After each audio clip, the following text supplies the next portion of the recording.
Boa tarde, mais um podcast no Papo Cirúrgico. E hoje nós temos o grande prazer de receber esse grande cirurgião plástico, assim, com inovações únicas aqui em Goiânia, trazendo uma novidade que a gente achava que era impossível. E o Dr. Luiz Toledo está conosco aqui. Um grande prazer te receber, Luiz, e dar um seu boa tarde para o nosso público, trazendo todas as informações que nós vamos passar para eles. Eles estão ansiosos, que nós já viemos falando da sua técnica e isso como vai inovar em termos de resultado cirúrgico para os nossos pacientes.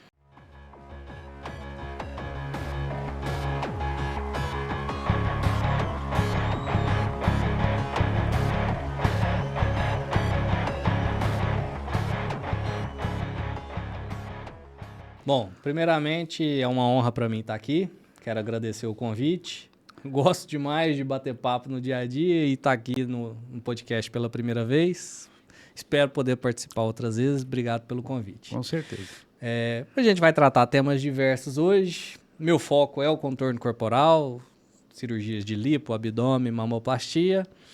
E agora essa cerejinha do bolo, que é a remodelação costal.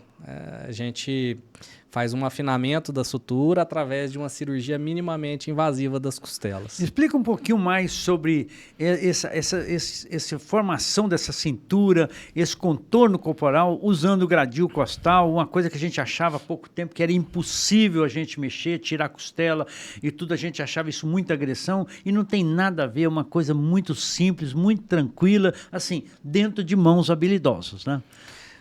Bom, cintura sempre foi algo valorizado no universo feminino. Se você pegar a arte antiga, desde a Renascença, a cintura era muito valorizada.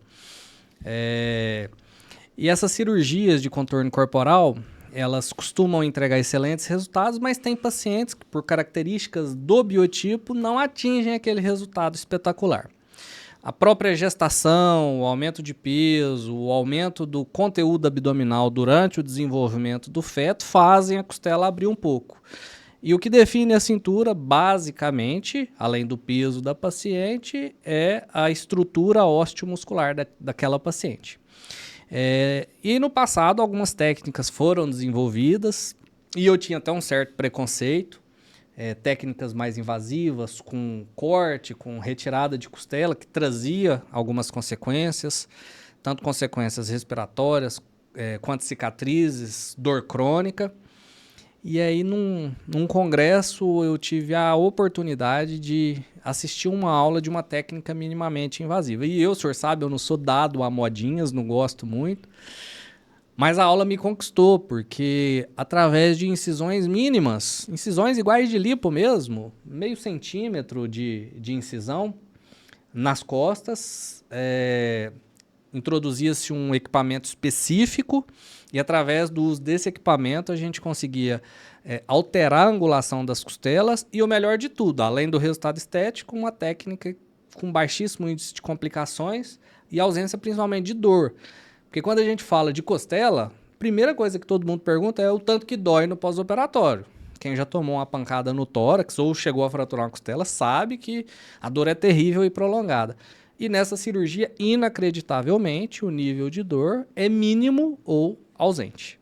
Gente, o que ele está falando aí é verdade e eu tenho acompanhado esse remodelamento das costelas. A incisão é mínima, ela é guiada com ultrassom, ou seja, ele está sempre seguro do que está fazendo e praticamente com a utilização do piezo. O piezo é um ultrassom em que ele faz essas fraturas das costelas em galho verde, ele modela essa cintura e realmente ele ganha até 5 centímetros no contorno corporal da paciente, dando um resultado maravilhoso e a gente está muito, muito empolgado. Assim como surgiu a lipoaspiração na época, a gente sempre tinha um pé atrás e depois foi evoluindo, evoluindo. Hoje você vê, a lipo nos auxilia muito no consultório, no centro cirúrgico, dando resultados melhores e mais harmonia. Então, eu gostaria de falar assim, mais com o Luiz, explorar ele bastante em cima disso, o que ele achou dos primeiros resultados, como que foi o pós-operatório da paciente, o que ele colocou para continuar modelando esse gradil costal da paciente, paciente e mostrando, além da lipo, do contorno corporal, ele também utiliza alguns espartilhos, alguma coisa assim, né, Luiz? Explica para o público, para eles entenderem como que vai ser a evolução dessa técnica sua. Bom, como é que é o preparo do paciente? Primeira coisa, a gente tem que fazer o diagnóstico de uma cintura mais larga por características ósseas e musculares. Tem paciente que às vezes quer uma cinturinha mais fina, mas ela já tem um resultado satisfatório só com a cirurgia de lipo. E nesses casos, a gente não precisa indicar uma cirurgia a mais. Mas vamos pegar aquela paciente que tem bons hábitos de vida, bom peso, boa alimentação, que malha, que foi ou vai ser submetida a uma cirurgia de lipoescultura e a gente sabe que a circunferência de cintura dela é muito alargada. O que a gente faz? A gente faz uma tomografia de parede torácica e a gente pede para o radiologista ou para a clínica de radiologia fazer uma reconstrução em 3D. Então a gente recebe, seja no iPad ou seja impresso, como é que é o tórax daquela paciente, a posição que a costela dela está. E a gente consegue até saber quantas costelas ela tem, porque às vezes tem variações anatômicas. As duas últimas costelas do corpo, elas são costelas sem muita função.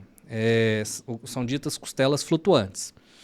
E a gente programa a secção, da forma que o senhor descreveu, através do piezo, que é um aparelho de vibração ultrassônica que faz a incisão do osso das costelas número 10, número 11 e número 12.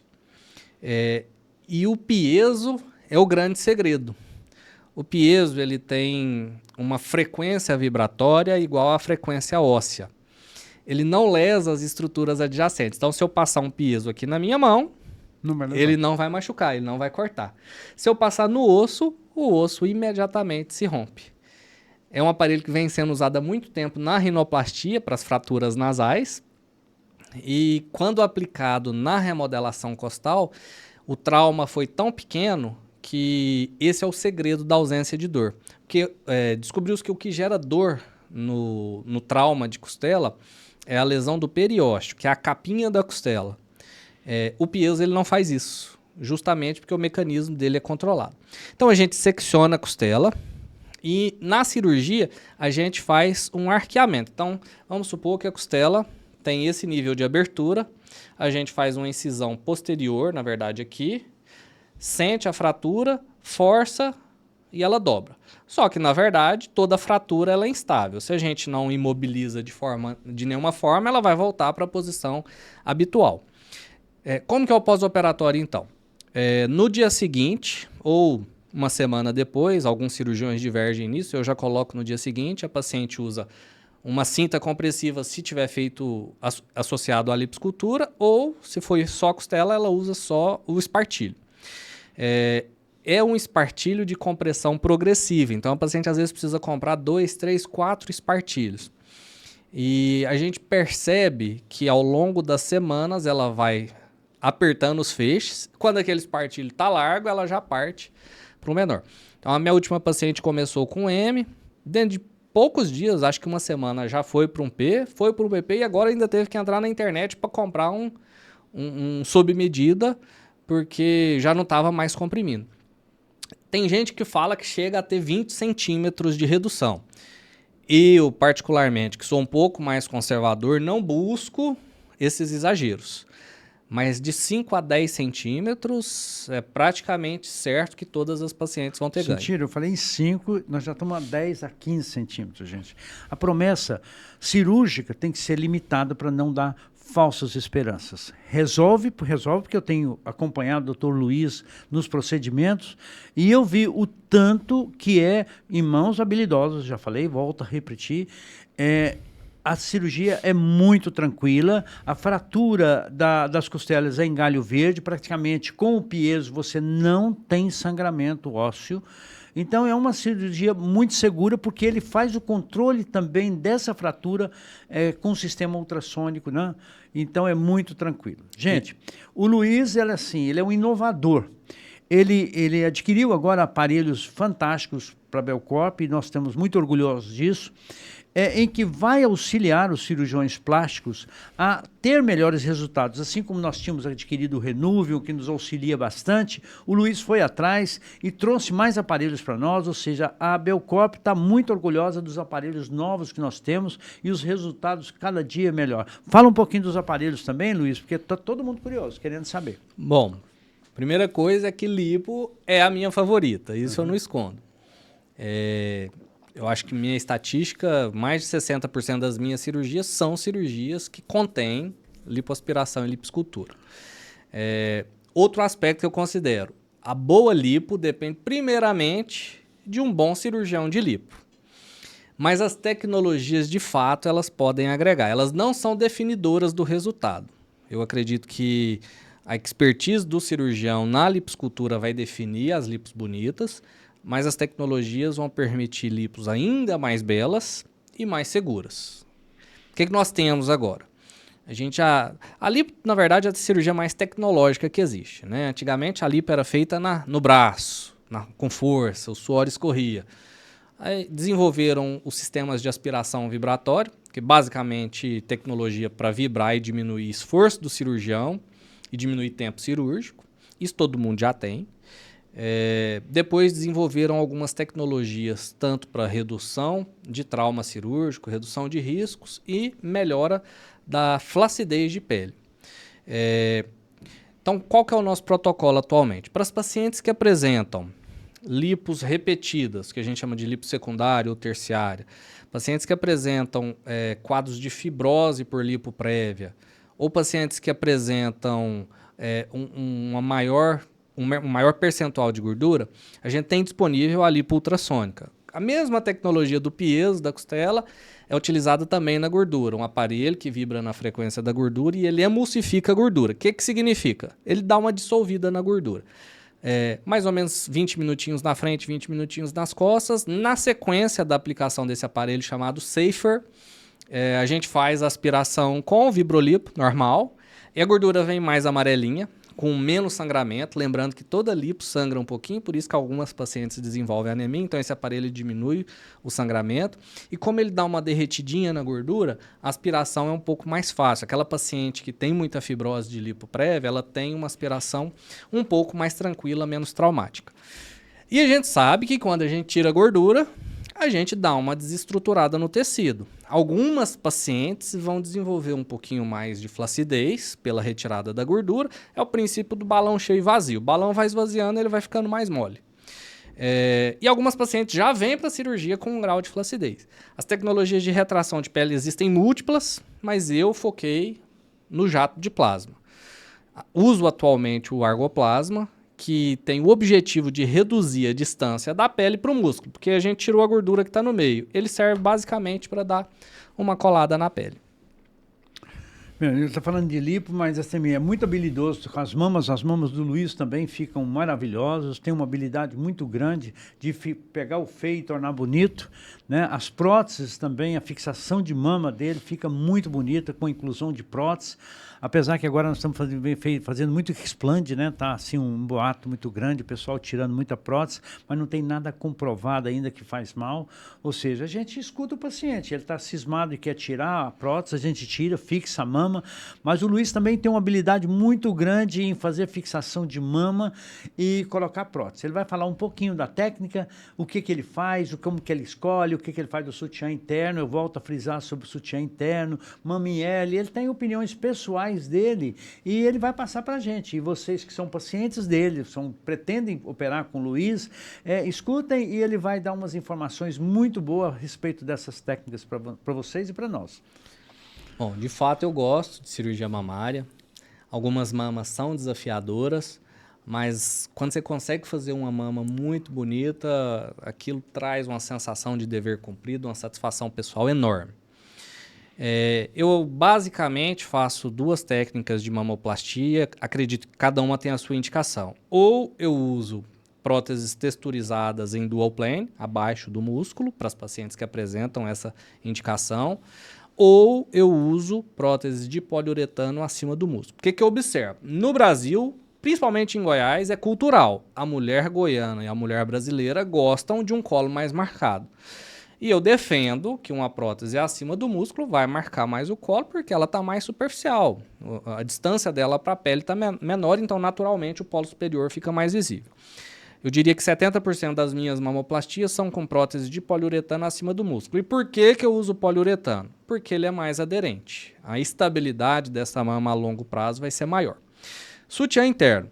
Ao meu ver, hoje é unânime que todas as mamoplastias precisam da fixação do sulco mamário. Basicamente, o sutiã interno é uma fixação do sulco mamário para estabilizar a cicatriz naquela topografia. Antigamente acontecia muitas vezes da prótese descer e a cicatriz subir. O sutiã interno ele vem para dar uma estabilizada na prótese. Não acho que ele substitui a necessidade do sutiã cirúrgico, tem cirurgião que defende isso. Eu acho isso, na verdade, um marketing muito excessivo, não é muito minha praia, não. Sobre cicatrizes, ao meu ver, não existe nada com maior capacidade de reposicionar uma mama do que a cicatriz em T invertido. É claro que a gente sempre tenta fazer a menor cicatriz possível. O que eu, Luiz Toledo, não faço? Eu não reduzo cicatriz às custas de prejuízo no resultado. Então, o objetivo da cirurgia é que ela fique bonita, não é que ela fique sem cicatrizes. Com relação ao explante, muito bem falado pelo senhor. Tem paciente que acha que a gente faz lobby para o silicone. Eu não sou vendedor de silicone, pessoal.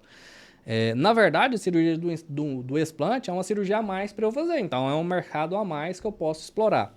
Muita gente, às vezes, chega com uma certa hostilidade, achando que a gente vai fazer uma defesa absoluta. Gente, quem quer colocar silicone eu coloco, quem quer tirar, eu tiro. O que eu acho? Que a cirurgia com silicone fica mais bonita. Só que isso é uma questão de gosto, e gosto é uma coisa subjetiva. Mas faço as duas técnicas, com e sem prótese, adoro os dois resultados e consigo atender a múltiplos públicos.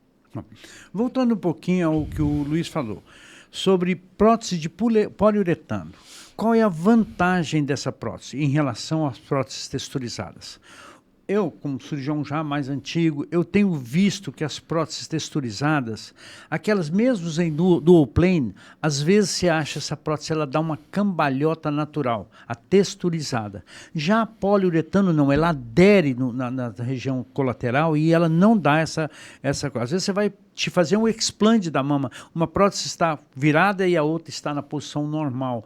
Não foi a paciente que fez nada, porque essa prótese ela não copia a textura no ambiente que ela está, então ela fica muito solta. Ela pode fazer essa cambalhota e virar dentro do próprio paciente. Outra coisa que eu gostaria de fazer, às vezes vocês vão fazer tomografia da mama e ver lá o radiologista, ele não tem tanta experiência, você vê uma curva lá, ele fala assim, essa prótese está rota. Essa prótese está com líquido extracapsular. Então, gente, a prótese muito difícil, é quase que impossível essas próteses atuais, elas perfurarem, a não ser aquelas próteses antigas da Dow Corning, lá atrás, em que a textura era muito fina, não tinha essa proteção que tem hoje as próteses.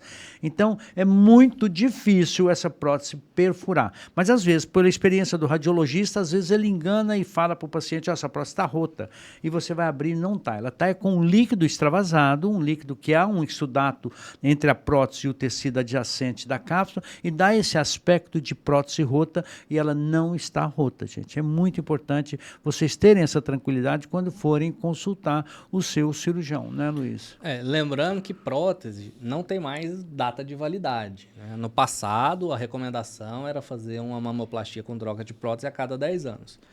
Hoje as próteses são tidas como vitalícias, que é um termo forte também, porque a gente todo dia acorda um dia mais velho, né? Os tecidos vão envelhecendo.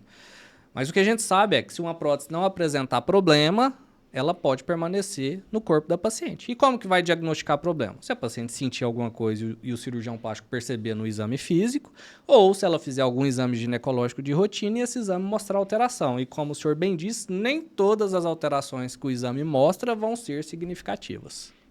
E sempre que vocês forem consultar o cirurgião, ele deve enumerar quais os fatores positivos de uma prótese de silicone e quais os fatores negativos. Eu friso muito o paciente, a disposição do tórax, a simetria, eu dispus volume entre uma mama e outra. Eu sempre friso isso, porque por mais que o cirurgião seja um exímio cirurgião plástico, Às vezes ela tem uma diferença de volume, você tenta igualar entre uma prótese e outra e às vezes você não consegue. Então é muito importante o cirurgião te passar isso, né, Luiz?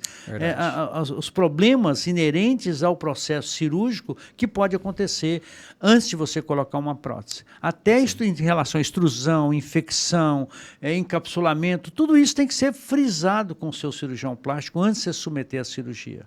Verdade. Na minha abordagem na consulta, eu já mostro para o paciente algumas alterações anatômicas, algumas assimetrias, e já falo para ele, isso aqui vai só amenizar ou isso aqui eu não consigo melhorar.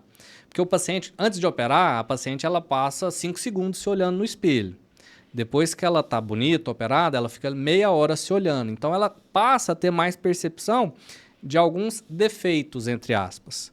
E, na verdade, são alterações que já existiam e que, apesar da gente milimetrar, nosso trabalho é milimetrado, mas os tecidos humanos, eles não vão te dar uma previsibilidade de 100%. É isso mesmo. Esperamos aí que a gente esteja esclarecendo e quando vocês acessarem os nossos links, vocês podem fazer perguntas, né, Fábio? O Fábio, ele está do lado de lá, gente, mas é nosso assessor direto. Ele está sempre disposto. Toda vez que fala, Fábio, hoje tem um podcast, você pode. Ele está sempre aqui fazendo o trabalho com a gente. Ele está, assim, disposto a passar informações. Ele está sempre procurando. Jorge, eles estão tendo essa dúvida, você podia na próxima palestra frisar sobre isso, ajudar o pessoal, para esclarecer. Até quando você for fazer a consulta com o colega, você já vai mais segura das perguntas que você pode fazer, para você ter consciência. Eu volto a falar, a cirurgia plástica não é uma cirurgia de fim, ela é uma cirurgia de meio, ou seja, você tenta alcançar o melhor possível, mas não a beleza única, universal. Isso é fundamental que vocês saibam, né? Luiz, eu vou fugir um pouquinho. Doutor Luiz Toledo, não é todo dia que a gente pega ele, mas ele trabalha demais. Ele atende Goiânia, atendia Brasília, graças a Deus não está atendendo Brasília mais, atende São Luís e opera aqui conosco na Belcop e é um prazer tê-lo conosco. Luiz, eu vou fazer um bate-bola com você agora. Bora. Decepção. Política. Futuro. Promissor. Fala um pouquinho da sua história, de como você veio ser cirurgião plástico. Conta um pouquinho da sua vida pra gente. Na minha família não tem nenhum médico e acho que meu único talento na minha infância era a inteligência na escola. Eu nunca fui bom de bola, nunca fui bom de esporte, não fui bom de música, de artes. Então, meus pais, eles investiram na minha educação. E eu levei isso muito a sério e acabei fazendo o curso mais concorrido, que era medicina.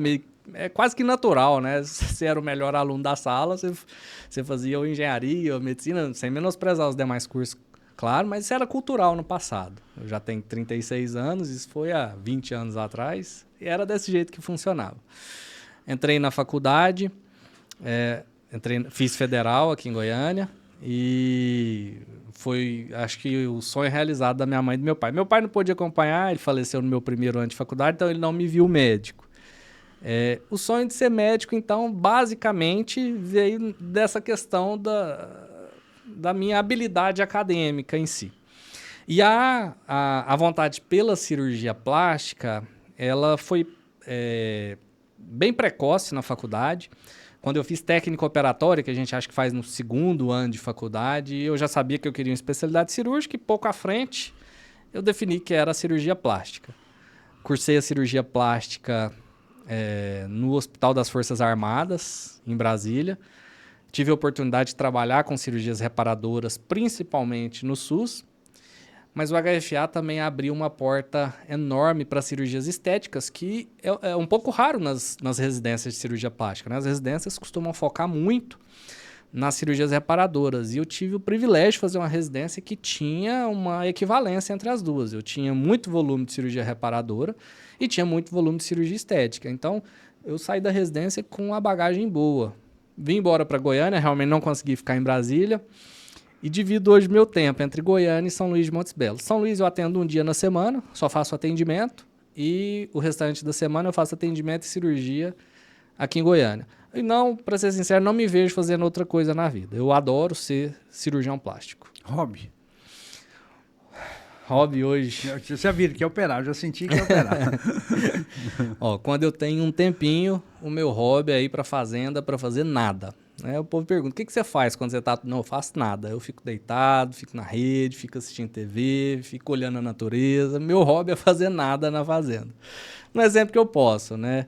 Eu consigo ir poucas vezes ao longo do ano, mas é uma delícia. A gente está falando assim, realmente ele tem pouco tempo para fazer isso que ele falou, que é a fazenda. Porque ele trabalha muito. Estou falando que ele convive com ele praticamente a semana toda.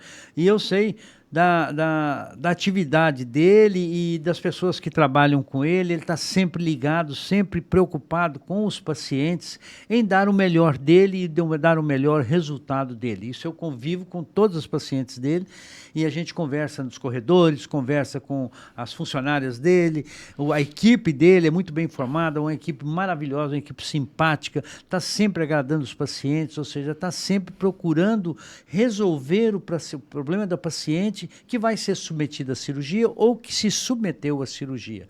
Isso eu tenho acompanhado. Luiz, você está de parabéns com sua equipe, bem treinada, obrigado. Você procura dar o melhor para seus pacientes, isso é muito bom, porque às vezes a gente vê os colegas operando, opera e bye-bye para o paciente. Você não, a sua assistência da sua equipe é maravilhosa, que isso que eu acho que é o diferencial de um bom cirurgião.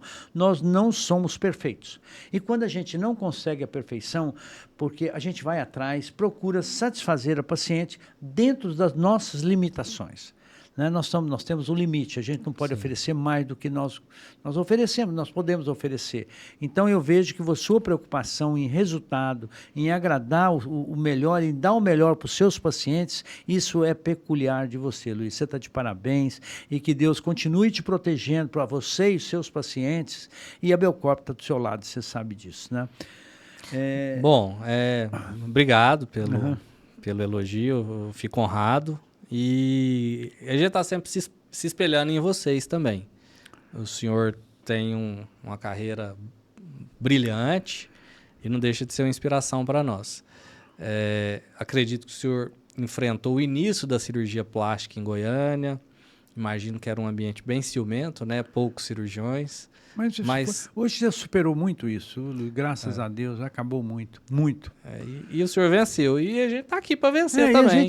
Gente, o diálogo é uma coisa muito boa. Tem dia que você não está muito bem, né? Você tem que saber respirar e tudo, para você, até para ter o contato com o seu paciente. Todo mundo tem aquele dia que ele não está muito bem. Então, é respirar, para pedir a Deus para proteger, pedir a Deus para te dar tranquilidade, para você superar essas intempéries, esses momentos assim de angústia que às vezes alcança a gente, para não passar isso para o paciente, eles não têm culpa de nada, às vezes o problema é pessoal mesmo, né, Luiz? Então, isso é fundamental. Verdade. A gente está ali para fazer o melhor, mas nós somos seres humanos. Com certeza. Eu busco oferecer o meu melhor, mas às vezes o meu melhor não vai ser suficiente para um ou para outro. O bom é que a gente sabe que para a imensa maioria vai ser mais do que suficiente. Isso mesmo. Né? Isso aí felizmente, pelo menos 90% a gente agrada muito. Eu acredito que até mais, graças a Deus. Então, nós vamos chegando ao final do nosso bate-papo aqui no Papo Cirúrgico com o doutor Luiz Toledo. Nós temos o prazer de tê-lo aqui na Belcorp. Ele atende aqui, atende em São Luís também.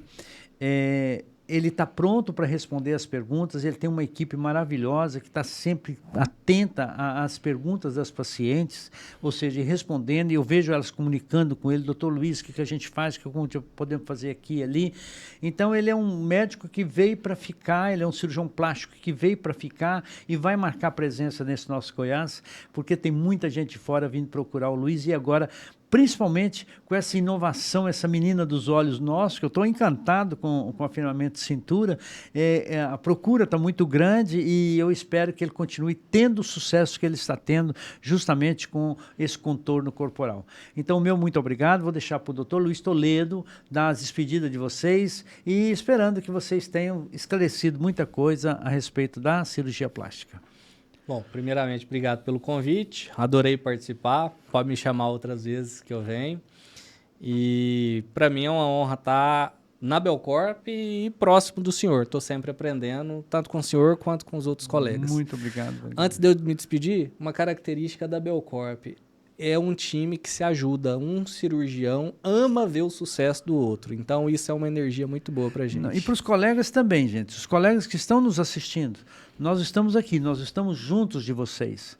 Qualquer problema, o que vocês tiverem, a equipe toda é unida e quer o bem da cirurgia plástica. Porque se vocês também estão bem, nós estamos bem. Isso que nós queremos para a cirurgia plástica goiana, gente. Né, Luiz? Bom, eu sigo à disposição dos que já são meus pacientes, estou à disposição dos que pretendem ser do futuro. Vai ser uma honra participar dessa jornada com vocês. Um abraço para todo mundo.